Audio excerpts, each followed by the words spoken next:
At this point, we all know that Power Rangers is taking a hiatus in 2024, a little bit of a break, but how long will this break actually last?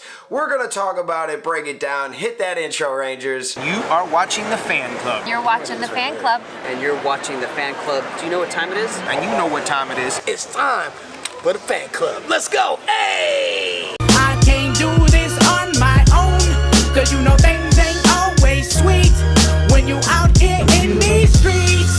But my morpher when it morphed, I made a fake. What's going on, everyone? Welcome to the Fan Club. It's your boy Dan Brosnan in the building. Thank you for taking the time out of your day to watch this content. Today we are going to be talking about the break or hiatus that we are currently about to go on in 2024. Power Rangers Cosmic Fury came out and it was an amazing time, and it was only 10 episodes, but I really enjoyed it. Now, here we are with not a lot of Power Ranger news, but in a recent earnings call from Hasbro, they talked about Power Rangers a few times, and they talked about how it was actually making a profit. It's in the green, and there is some potential to tap into if Power Rangers was losing them money.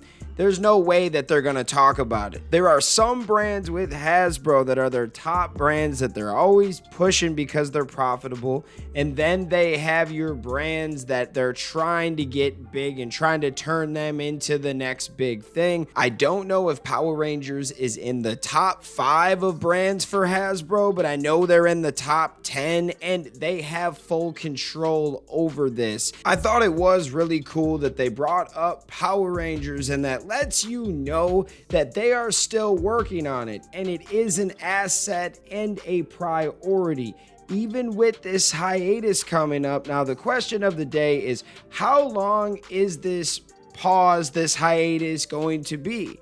And I think that there are multiple factors to this whole thing. So first one, the most obvious one, is the actor strike. We can have the producers, we can have the writers, we can have amazing suits, but we need actors to get into the suits. We can't really film anything until this strike gets over with. There have been talks, there's been discussions, but nothing has been set in stone to get these guys back to work. Once that happens, you're going to see the ball moving a lot quicker than it's been.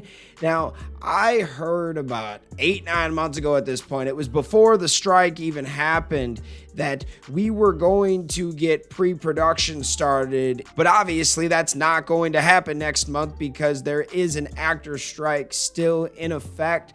I predicted from the beginning that this could go into early 2024. I'm hoping by January.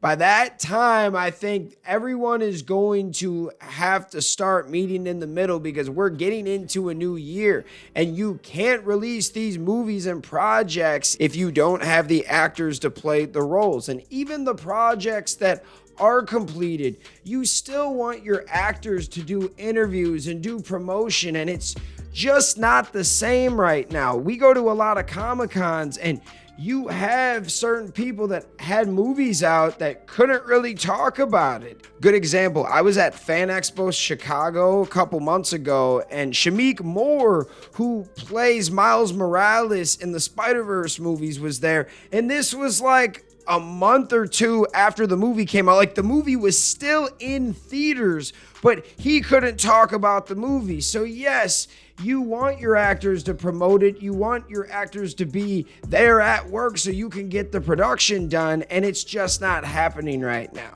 When that gets settled, we can actually have a more concrete date. Now, there are other things that could speed it up or make it take longer. Now, behind the scenes, we still hear it is in development, meaning that once we get this actor strike done, there is a chance that they could hit the go button because they have it all lined up. Or maybe they don't. Maybe when the actor strike does get back, they're still going to need a few months to get everything lined up. I don't know.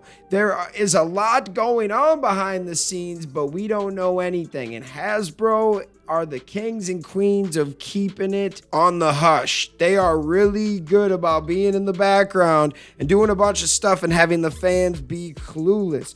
I remember for years under Saban, it was almost predictable on what moves he was going to make. Hasbro, you have no real idea what they are going to do, but at the end of the day, I like it. And if you watch the other brands that they've taken control of, they've done an overall good job and not only have made some pretty good products for the fans, there's been some things I didn't really like, but they know how to make the right business moves to keep your brands in the green and not necessarily end up on the clearance rack. I mean, when you go to a toy section, yes, there's not a lot of Power Rangers at a toy section at Target, maybe 5 to 10 figures, if that, but you don't see a lot of them on the clearance rack.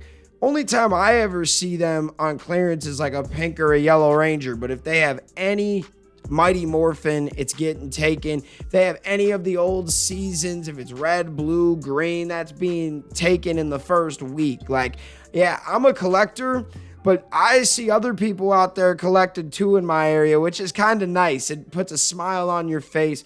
Power Ranger fans definitely showed up in the 30th anniversary and showed that Power Rangers can be a lucrative business venture if they actually, one, listen to the fans and see what they want. I mean, JDF gave them the idea about the Master Morpher, and that was a hit.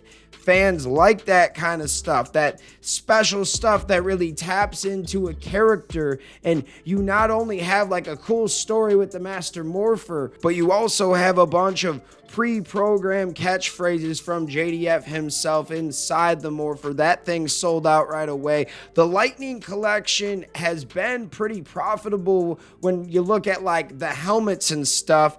I think the figures, because of some of the quality control, I bet they didn't turn a profit as much as they wanted to on some of the figures. Because so many people got figures that were messed up, they had to give them another one, right? So how much money can you really make on something if you're constantly remaking it? Let's compare it to a kitchen. Let's say that you sell a burger for $10 and it costs you $3 to make that burger. So every burger, you're gonna make $7 off of it. But what if every burger you make, you have to make a new one because you messed that up? Now it's costing you $6 to make that order, and you're only making $4 off of that transaction when it should have been $7 and almost double. If you're constantly forking over product when you don't have to, you're gonna lose money, man. So that's the first thing they need to get under control, is the quality control, because you're just gonna save money by doing a better job, right? So when it comes to the toys, there are some things they need to work on there. But with the show, we don't know much, but we know the reboot is coming and we're excited. In my prediction, the way everything is going, I would say mid to late 2025, you will see a Power Rangers project, but that is if we get this strike wrapped up around January or February at the latest.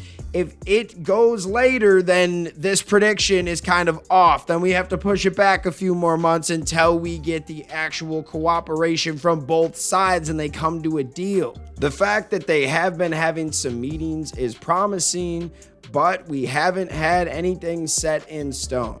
We will see what happens, but what do you guys think? How long do you think this hiatus is going to last? Let me know in the comments. Shout out all of the fans out there that take the time out of their day to watch this content. You are the real MVPs and the reason why we can continue to make videos like this one. Thank y'all so much again, and we'll see you next time. Peace. I want to give a special shout out to the Gold Ranger members: Anime King Nick, Chaos Draco, the Arctic Operator, Dig Wyron, Tim Rage, Roderick Hare, Miguel Ortiz, Let's Talk Sports, Papillon Oger, Roderick Ham, Jason Morazes, Willie Maloney, Louis Cairns, Solima Ramirez, Danny Nascimento, Skurd, Stephen Heffelman, Thomas Franco, Savage Sal, Tim Brown, Sean Schiffer, The Cosmic Nerd 24, Bruce Walters, and Austin White. Thank you guys so much for your support, and if you want a video shout out like this one, sign up to be a Gold Ranger member today.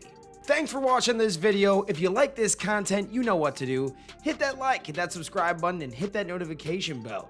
You could also become a member. Please join the fan club support team right now. We have a Blue Ranger power-up and a Gold Ranger power-up.